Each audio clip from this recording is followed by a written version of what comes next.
गोविंदा के डाउनफॉल की असली वजह सेट पर लेट आना या नए एक्टर्स की बॉलीवुड में एंट्री होना नहीं था। वजह कुछ और ही थी। दोस्तों, अगर आप भी ये जानना चाहते हैं कि वो वजह क्या थी जिस वजह से गोविंदा का पीक पर चलता करियर बर्बाद हो गया, तो इस वीडियो को आप लास्ट तक देखिएगा। ये वीडियो बहुत ही इंटरेस्टिंग होने वाली है क्योंकि गोविंदा की अर्श से लेकर फर्श तक की पूरी कहानी इस वीडियो में आपको जानने को मिलेगी। नमस्ते दोस्तों, मेरा नाम है अनुराजा और आप देख रहे हैं आपका अपना फेवरेट चैनल।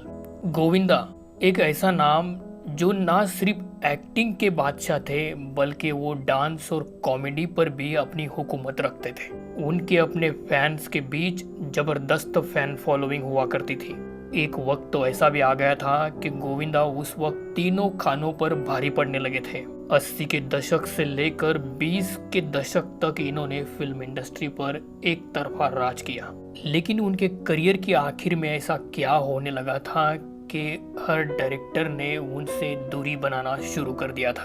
उनको ऐसी कौन सी मेंटल प्रॉब्लम हो गई कि वो सेट पर ही अजीबोगरीब हरकत करने लग गए थे। तो चलिए कहानी शुरू करते हैं। सबसे पहले ये जानते हैं कि गोविंदा का जन्म कब और कहाँ हुआ था, क्योंकि दोस्तों यही जुड़े हैं उनके जिंदगी के वो राज जो उनका करियर ले डूबे हैं। गोविंदा का जन्म 21 दिसंबर 1963 को मुंबई में हुआ था। इनका पूरा नाम गोविंद अरुण आहूजा है। बचपन में इनको चीची कहकर बुलाया जाता था। ये अपने 5 भाई बहनों में सबसे छोटे हैं। गोविंदा के पिताजी का नाम अरुण आहूजा था और वो महबूब खान मशहूर डायरेक्टर उनके कहने पर मुंबई आए थे और उन्होंने आकर एक्टिंग करना शुरू कर दिया था। गोविंदा की माँ मुस्लिम थी और उनका नाम था नजीम। वो भी फिल्मों में काम किया करती थी। तभी उनकी मुलाकात गोविंदा के पिताजी अरुण आहूजा से हो गई थी। उस वक्त ये दोनों एक दूसरे को पसंद करने लगे और इन दोनों ने शादी भी कर ली। शादी के बाद गोविंदा की मां ने हिंदू धर्म अपना लिया और फिल्मों में काम करना भी बंद कर दिया।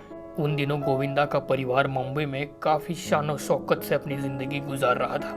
तभी उनके पिताजी ने एक फिल्म बना दी, वो प्रोड्यूसर बन गए। लेकिन बदकिस्मती से वो फिल्म फ्लॉप हो गई और उन्हें बहुत ज्यादा नुकसान हो गया, जिसकी वजह से उनकी आर्थिक हालत बहुत ज्यादा खराब हो गई, जिस वजह से उनको अपना मुंबई का घर बेचकर, बंगलो बेचकर विरार में आकर रहना पड़ा, जो कि मुंबई से थोड़ा बाहर है। गोविंदा का परिवार काफी बड़ा था। गोविंदा के जन्म के बाद ही उनकी मां निर्मला देवी साध्वी बन गई थी। तो वही गोविंदा के पिताजी ने इनके जन्म के वक्त इनको गोद में लेने से तक इनकार कर दिया था, क्योंकि उन्हें ये लगने लगा था कि गोविंदा के जन्म के बाद ही उनकी पत्नी साध्वी बन गई है। ऐसे में गोविंदा का अपनी माँ से खास लगाव था और इसी की वजह से उनका उनकी जिंदगी पर काफी ज्यादा प्रभाव भी पड़ा। गोविंदा ने मुंबई में ही पढ़ाई की और कॉमर्स में बैचलर डिग्री हासिल की। जैसे ही इनकी ग्रेजुएशन की पढ़ाई पूरी हुई, इनके पिताजी ने इनको फिल्मों में काम करने की सलाह दे दी। हालांकि इसके खिलाफ थी उनकी माँ। वो चाहती थी कि गोविंदा बैंक में काम करे।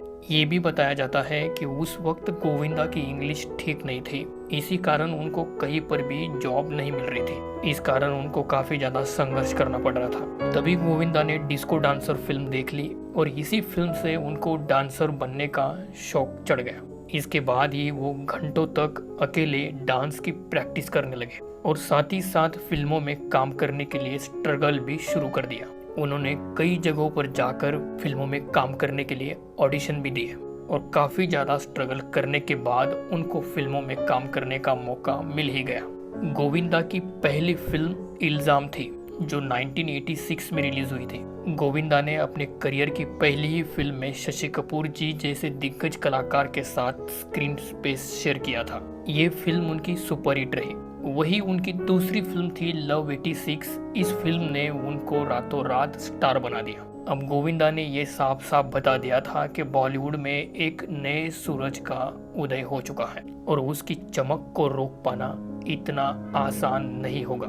लव 86 के बाद गोविंदा ने बॉक्स ऑफिस पर मानो तहलका ही मचा दिया। उन दिनों एक इंटरव्यू में उन्होंने बताया था कि इस फिल्म की कामयाबी के बाद लगभग 70 फिल्में उन्होंने साइन कर ली थी, लेकिन जरूरत से ज्यादा काम करने की वजह से गोविंदा सेट पर ही बीमार पड़ने लगे थे। इसी वजह से उनको कई सारी फिल्में छोड़नी पड़ गई थी। साल 1986 में साउथ के टी रामाराव ने गोविंदा को लेकर एक फिल्म बनाई, सदा सुहागन। इस फिल्म में रेखा और जितेंद्र जैसे बड़े कलाकार होने के बावजूद गोविंदा ने अपनी अदाकारी और डांसिंग स्किल के बदौलत फिल्म क्रिटिक्स को और दर्शकों को बहुत ही ज़्यादा आकर्षित किया। इसी साल 1986 में गोविंदा की 6 फिल्में और रिलीज हुई। वो फिल्में थी लव 86, इल्जाम, तन बदन, सदा सुहागन, अंदाज प्यार का, सिंदूर और ड्यूटी। इन 6 फिल्मों में उन्होंने उस वक्त के सभी दिग्गज कलाकारों के साथ काम कर लिया था। साल 1986 से लेकर साल 1989 तक का पीरियड गोविंदा के लिए बहुत ही ज्यादा लकी रहा।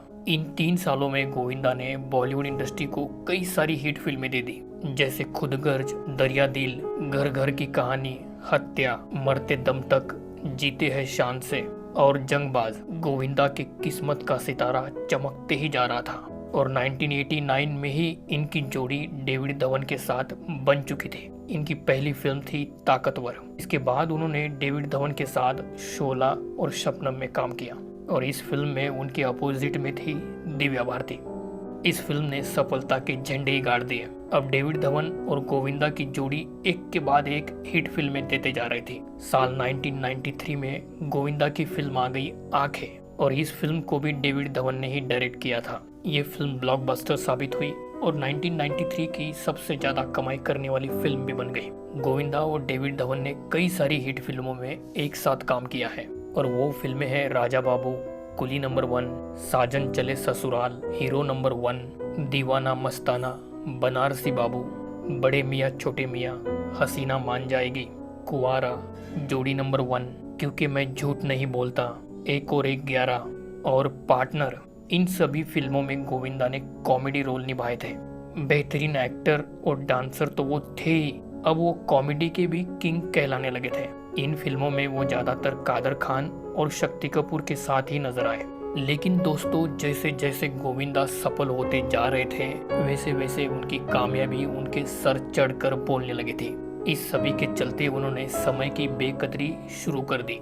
वो सेट्स पर देरी से पहुंचने लगे, जिस कारण डायरेक्टर और प्रोड्यूसर लोगों का पैसा और वक्त दोनों ही बर्बाद होने लगा। उनके देर से आने की तकलीफ की वजह से परेशान होकर अमरीश पुरी जैसे दिग्गज कलाकार ने उनको थप्पड़ तक मार दिया था। इसके बाद अमरीश पुरी ने कभी भी गोविंदा के साथ काम नहीं किया था, लेकिन गोविंदा को दर्शकों का प्यार मिलते जा रहा था, इसलिए डायरेक्टर्स और प्रोड्यूसर्स उनके नखरे उठाने के लिए तैयार थे। साल 1999 से 2001 तक गोविंदा का फिल्म इंडस्ट्री पर दबदबा कायम रहा।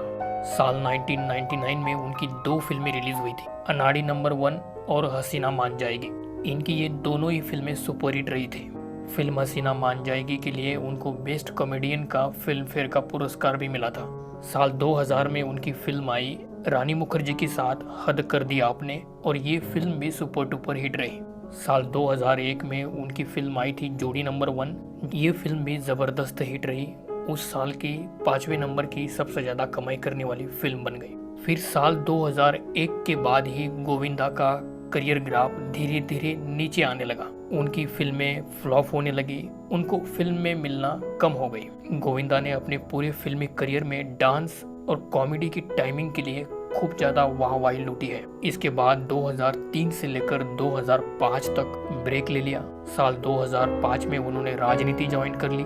राजनीति ज्वाइन करने के बाद कांग्रेस पार्टी की तरफ से राज्यसभा का चुनाव लड़ा। उन्होंने चुनाव में जीत हासिल भी की, लेकिन वो लंबे समय तक राजनीति में सक्रिय नहीं रह पाए, क्योंकि वो संसद तो पहुंच चुके थे, लेकिन अभिनेता से नेता कभी नहीं बन पाए। वो कभी अपने क्षेत्र में नहीं जाते थे, क्योंकि गोविंदा का मन कभी राजनीति में नहीं लगा था और उन्होंने वापस फिर से फिल्मों का रुख कर लिया। और फिर 2006 में ही फिर से उन्होंने भागम भाग फिल्म से जबरदस्त वापसी कर ली।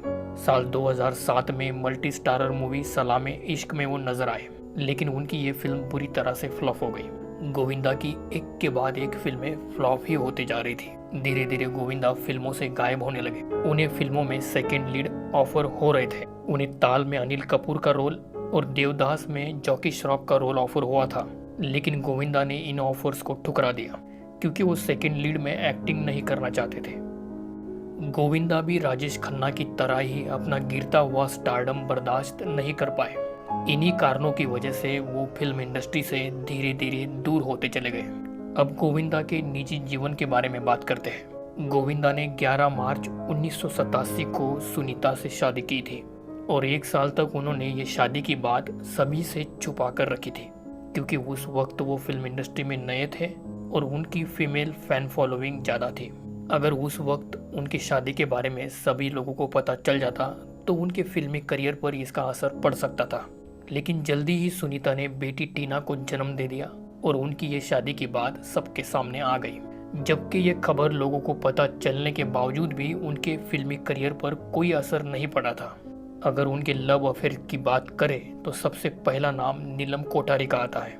गोविंदा नीलम के प्यार में पागल थे, क्योंकि उन्होंने पहली फिल्म इल्ज़ाम इन्हीं के साथ की थी। इसके बाद इन्होंने लगभग 10 फिल्मों में एक साथ काम किया था। गोविंदा ने ये बात एक इंटरव्यू में कही भी है कि एक टाइम पर वो नीलम को लेकर काफ़ी ज़्यादा सीरियस भी थे और रिपोर्ट्स की माने तो वो उनसे शादी भी करना चाहते थे। लेकिन गोविंदा ने अपनी माँ के कहने पर उनसे दूरी बना ली और सुनीता से शादी कर ली। लेकिन शादी के बाद भी गोविंदा के अफेयर्स का सिलसिला नहीं रुका था। उनकी ज़िंदगी में एंट्री हो गई रानी मुखर्जी की, और रानी मुखर्जी की वजह से गोविंदा की शादीशुदा जिंदगी में भूचाल भी आ गया था। फिल्म हद कर दी की शूटिंग के दौरान ये दोनों एक दूसरे के करीब आ गए थे। मीडिया रिपोर्ट्स के मुताबिक गोविंदा ने रानी मुखर्जी के ऊपर तोहफों की झड़ी लगा दी थी। अपने परिवार की परवाह किए बगैर उन्होंने रानी मुखर्जी से अफेयर शुरू कर दिया। रानी मुखर्जी का नाम वो प्रोड्यूसरों को सजेस्ट करने लगे, क्योंकि गोविंदा उस वक्त बड़े स्टार थे और रानी मुखर्जी उस वक्त न्यू कमर थी। ऐसे में रानी मुखर्जी और गोविंदा हर जगह एक साथ देखे जाने लगे।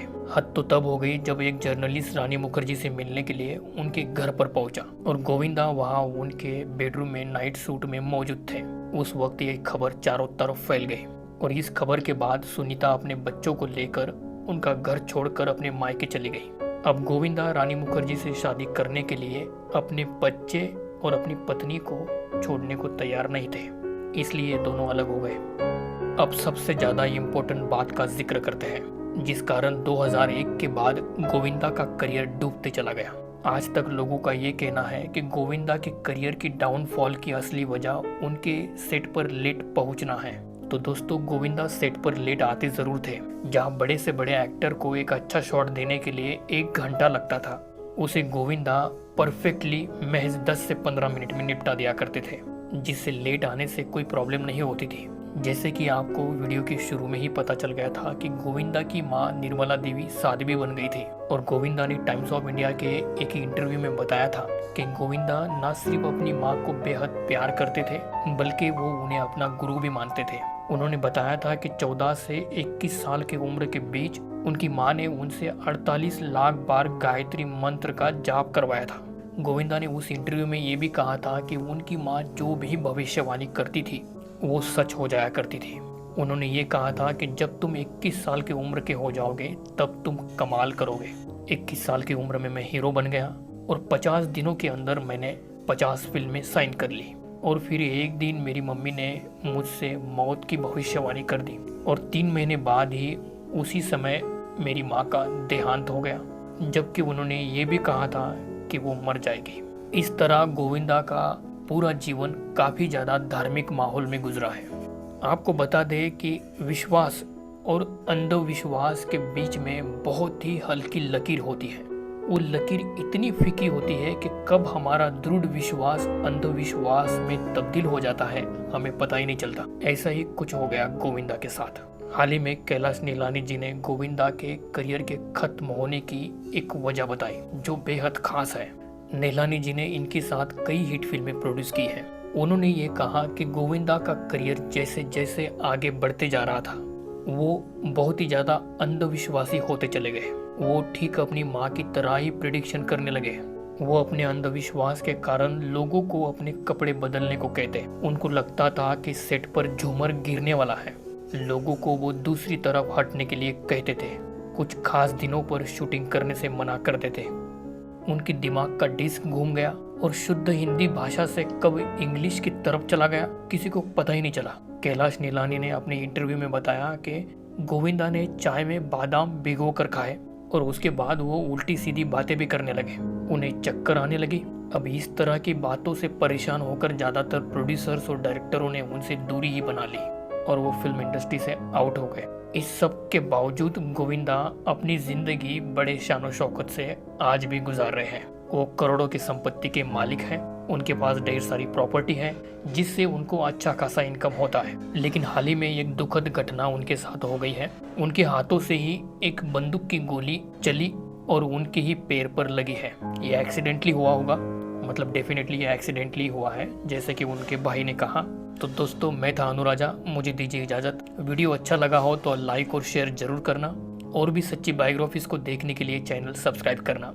धन्यवाद।